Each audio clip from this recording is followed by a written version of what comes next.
Hey, what's happening, everybody? This is Tony Robles, and welcome to another edition of Listen and Be Heard Radio on 103.7 FM, WPVM, and WPVM FM.org. I'm very excited about our next guest. Our guest today is a powerful poet. He's a poet of the people, a poet of community, a poet of memory. Christopher Sims was born in Rockford, Illinois, and is a poet, performance artist, and environmental justice activist. In his work, he seeks to tell stories and define his surroundings, addressing tough issues and entertaining the masses. He has been writing since the age of 9, and he is a 2019 fellow of the Intercultural Leadership Institute and co-producer of the online platform Black Poet Matters, a poetic soundtrack for the times. Christopher Sims, welcome to our show. Thank you. It's great to have you. I want to start off with the Juneteenth celebration. It's happening locally here in Flat Rock, North Carolina. It's going to be happening this coming Sunday, June the 11th, from I believe it's 2 to 5. And it's organized by Crystal Cawley, who is the founder of the Black History Collective here in Henderson County. Can you talk about how you connected with Crystal? I understand it came by way of a collaboration. Yeah. Actually, you mentioned Black Poet Matters. Yes. My co-host and collaborator in that event is a DJ from Brooklyn, New York, named DJ Benjamin B. Him and I created it together, and then we eventually started reaching out to other poets to be a part of the platform. And Crystal and I found each other on Facebook, started getting cool, and then I invited her to perform on the platform, and she did, and we wrote together and collaborated. So yeah, poets are always collaborating, thinking people, who have cultural minds and that kind of thing. So Crystal and I collaborated, and we've been knowing each other ever since. And yeah, she asked me to come to Flat Rock to be a part of the event. So I'm looking forward to it. Yeah, can you talk a little about the collaboration? I understand it was a poem. It's a very beautiful poem about Black love. Can you talk about just what the process was? Was it a matter of, her writing 3 lines and then you responding with 3 lines, or, how did that go? Yeah, the collaboration process is always beautiful. Yeah, that piece, Black Love, I love that piece that her and I have together. Yeah, we just started talking about, issues related to Black people in particular, and Black love is always one that's strong. And I come from a beautiful family who's always shown love in very beautiful and profound ways. So it was easy for me to write to that subject because I had written about it before, and I come from a family, and Rockford, Illinois is full of Black folk who are always showing Black love. So Crystal and I went back and forth about it, kind of the simple pieces, and then I think we both gave each other assignment. Yeah, you write your half, and I'll write my half, and we'll come back and we'll combine them, and that's what we did. It was beautiful because there was an addressing. There was like black man, and then Crystal says, "Well, black man," and then the response is, it was a call and response, kind of like, Black woman, this is what I feel about you.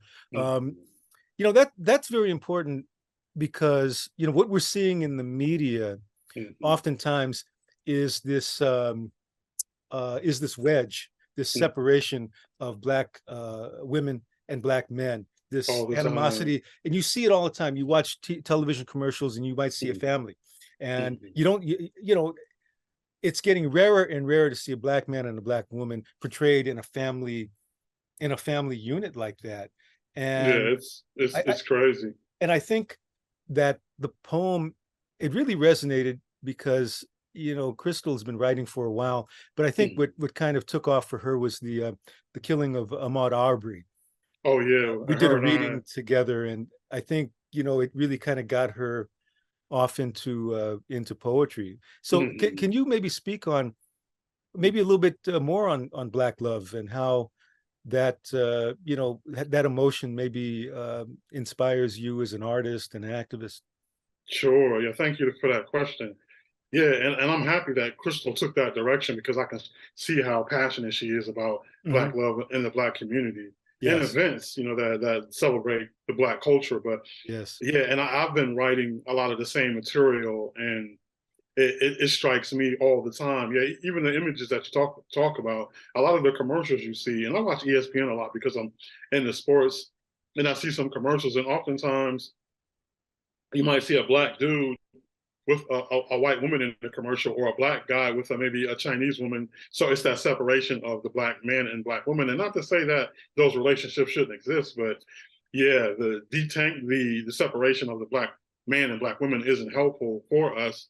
And it doesn't present a positive model of who and what we are when commercials like that exist, and you can see that it's done intentionally. So Yes. a lot of my writing is done to oppose that, and to shine a light on healthy Black relationships, beautiful relationships, and how we get along and act with one another. So that's what Crystal and I are, probably doing with this event, is to show people what Black culture looks like, and even with that poem, how a Black woman and a Black man can write together and shine a light on who we are as a people. Yes, I mean it was a very, very beautiful piece, and I'm hoping that Thank you. that will be performed this coming Sunday in Flat Rock. Now you're from Rockport, and I find this very interesting because it's going to be the event is going to be at the Carl Sandburg House. You're from Rockport, which is about 2 hours from Galesburg, which is the birthplace of Carl Sandburg. You describe your Right. neighborhood as the neighborhood of Fairgrounds, Mm, as a modern day African village.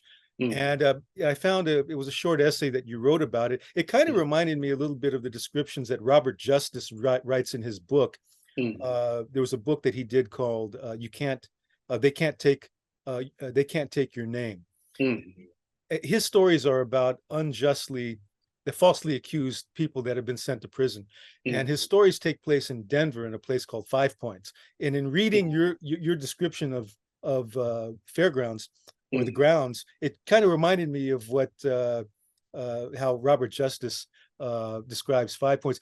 Uh, mm, tell us about the grounds, and mm. specifically how the grounds, what that setting, what those conditions were like that created a poet who is now known as Christopher Sims. Yeah, that's a beautiful question, and thank you. Yeah, definitely the grounds or fairgrounds in Rockford, Illinois. Yeah, it was definitely a village that had two sides to it, separated by train tracks, and we lived on, my family and I and a host of other Black families lived on the side nearest to downtown. All of it is close to downtown, but where we lived on the west side, or the northwest side, is close to downtown. So a lot of Black families, Black music, barbecues. I remember us being young and flipping off mattresses. How you hear that saying, Black Black people or Black youth flipping off ghetto mattresses. Yeah, we were doing that back in the day. There was this game called Poly Pole we used to play. It was just a beautiful thing, and it was project housing, of course, not the best thing, but we made it the best that we could, and there was always unity there. There was community there. I was raised by not only my mother and my two sisters, but the other Black women who lived in the neighborhood. So yeah, it was really inspiring and encouraging for me. And never was I told in that community that I couldn't do something. So definitely, Fairgrounds is it's it's quintessential to who I am as Christopher Sims, the poet. So so early on, were you encouraged to express yourself with the written word?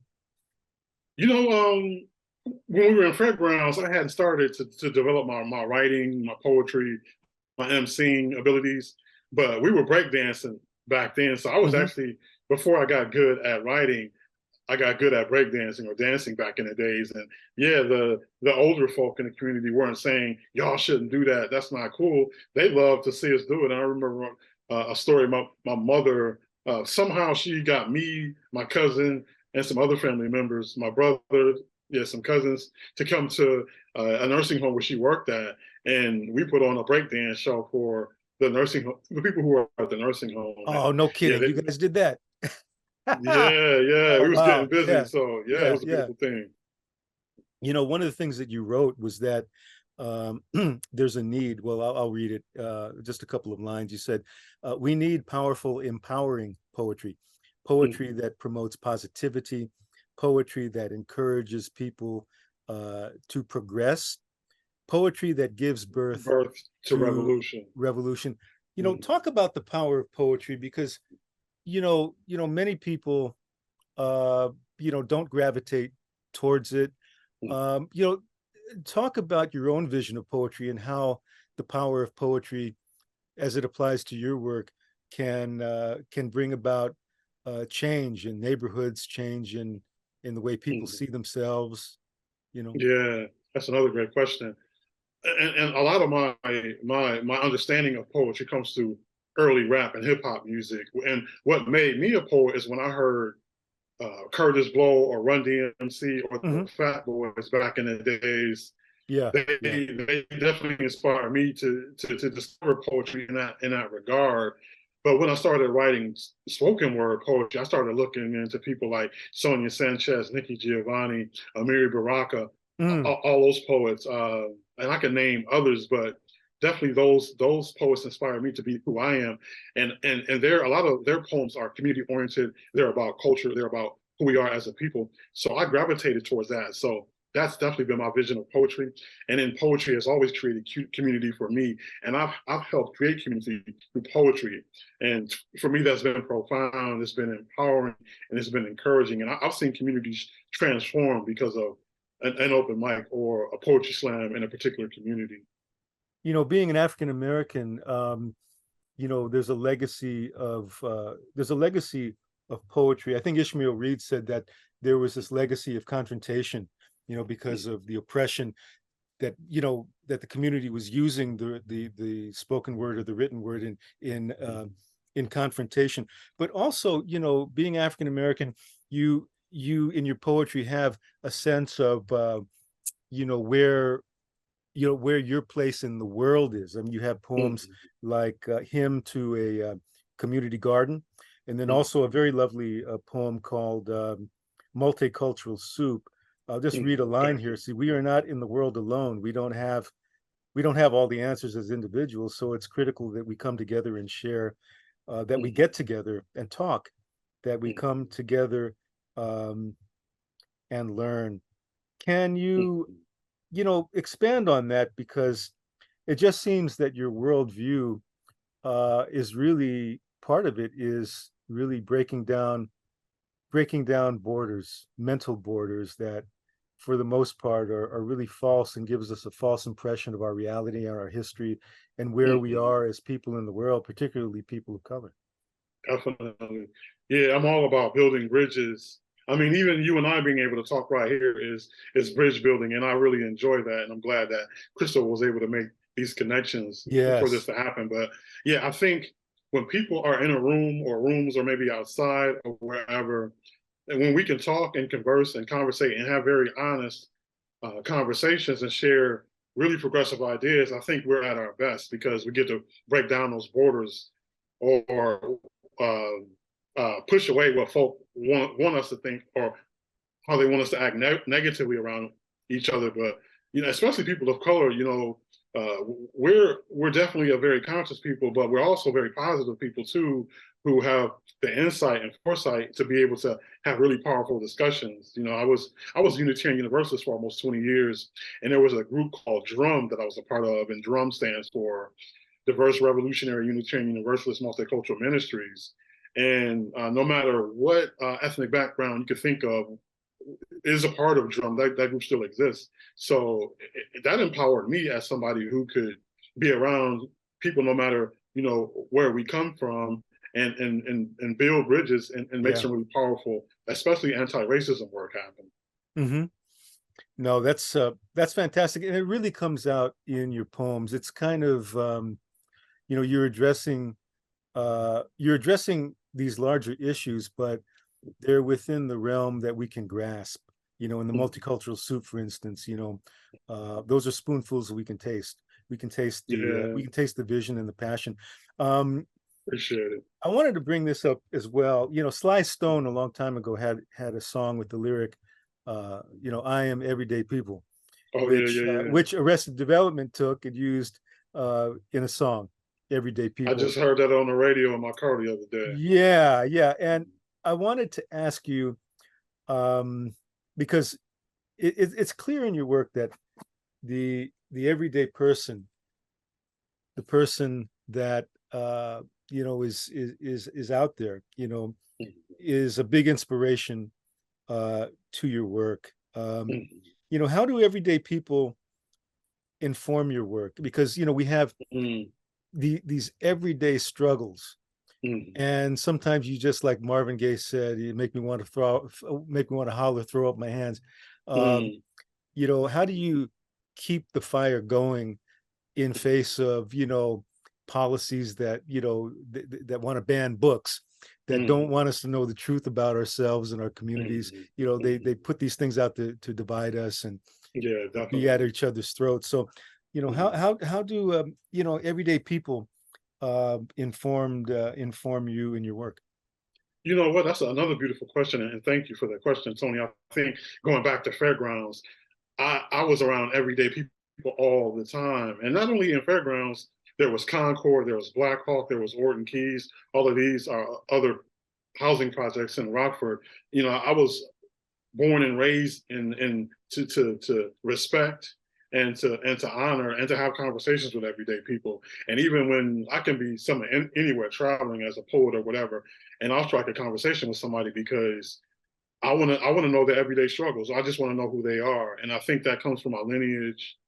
My mother has been like that. She's a heavy influence in my life. So just being able to get to know the everyday person and our shared struggles, I think empowers us and gets us, somewhere else down the line where, we would want to have that same conversation with somebody else, or just, yeah, just be kindred, with and proximate with people. That's all. That's definitely what I strive to be, and never try to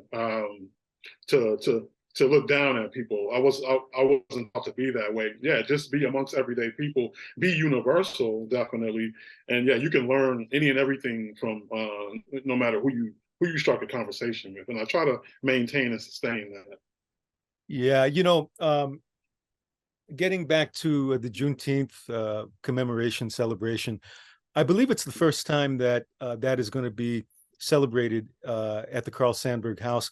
We do know that there is a legacy of enslaved people at the Carl Sandburg House in some of those quarters.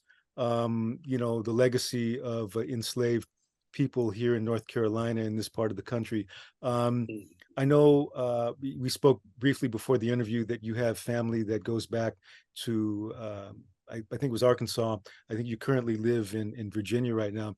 Can you maybe before, because we're going to have to wrap this up in a couple minutes, but you could talk maybe about your own personal feeling about Juneteenth, and why people in the larger community should know about this, because oftentimes I think it's perceived as just being a an occasion for Black people, for Black Americans, for African Americans, and that everybody should know what Juneteenth is. Can you speak to that? Yeah, thanks again for that question too. Yeah, Juneteenth is super important, and if people don't know the background of Juneteenth, basically it took the enslaved in Galveston, Texas, 2 years later after Abraham Lincoln signed the Emancipation Proclamation to learn that they were free. So that shows you that those slave owners in Galveston, Texas, didn't want those folks to be free. So they were ultimately liberated, and Black liberation is everything. I devoted my life to Black liberation, probably 7, 8 years ago now. So to be fully liberated is very important, and especially in today's times, because when I think of liberation, I also think of education. And when we're liberated, we can be educated. And I think this whole country should be, educated when it comes to Juneteenth, because it honors the freedom of the people and the ultimate freedom of people from uh, bondage slavery. So that's important. We all should know that, and we all should be able to have a conversation about it. So, as long as I can write about it or think about it, I'm going to put it out there, and I'm thankful to have the opportunity, and looking forward to the event at in Flat Rock. It's beautiful, and there's a lot of stories that connect Juneteenth with with this area. I mean, I didn't know Mm, anything about the Kingdom of the Happy Land, which mm. formerly enslaved people from Galveston, it came here and settled in a place, and they settled it, and Wow. it became known as the Kingdom of the Happy Land. And Crystal knows a lot about that. Been doing a Mm, lot of beautiful work here. Again, mm. the Juneteenth Freedom Festival 2023. It's going to be this coming Sunday, June the 11th, from 2 p.m. to 5 p.m. So for our WPVM listeners, come on out and check it out. The Carl Sandburg Home Historic Site. The park will host this event. It's in cooperation with the Black History Collective of Henderson County. The event will feature music and demonstrations. Christopher D. Sims, of course, our esteemed guest, will be performing there as well. So do check it out. And again, Christopher, I really appreciate your time, brother, and Thank taking the you. time to be with us on our show here, Listen and Be Heard. If you have any parting words for us, we'll go ahead and we'll close our interview. But if you have if there was anything else you wanted to say, go right ahead. Yeah, these are parting words that I usually share after a performance, or maybe after an event that I've hosted. I say peace, and it's PEACE. Positive energy always creates elevation. That's peace. Oh, fantastic. Hey, thank you very much, Christopher. I appreciate it. You're And, welcome. Thank you. we'll see you this coming Sunday at the Carl Sandburg House in Flat Rock. And, until then, we'll hand it back to Martha in the studio. WPVM 103.7 FM, the voice and voices of Asheville.